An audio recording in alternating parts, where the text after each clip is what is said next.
I know you see people getting unlimited XP fast in Fortnite Chapter 6 Season 2 without using any glitches, and you want to know how you can too. Here's a method that works without the timer glitch. Make sure to hit that like and sub if this video helps. Step 1. Use Creative Mode XP Maps. First, head into Creative Mode. There are XP maps created by players specifically designed to help you earn XP quickly. Look for maps that are popular or highly rated for XP farming. Step 2. Join a high XP map. Once you're in Creative, join a high XP map. These maps typically offer rapid, repeatable challenges where you can gain XP with each round. Some maps let you earn XP just by staying in the game without even doing anything.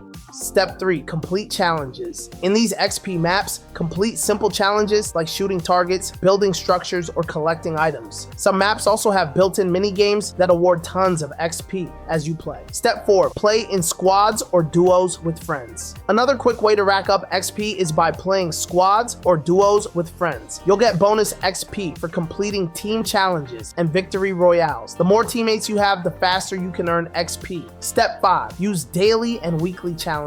Don't forget about daily and weekly challenges. Completing these challenges will give you massive XP boosts. Be sure to check them and complete them as you play. Step 6. Take advantage of XP boosts. Lastly, make sure to take advantage of any XP boosts from events or promotions in Fortnite. Sometimes Fortnite offers temporary XP boosts that make it even easier to level up. That's how to get unlimited XP fast in Fortnite Chapter 6 Season 2 without any timer glitch. Use creative mode maps, complete challenges, and play with friends for fast XP. Don't forget to hit subscribe for more tips and comment for any other how-to you might need.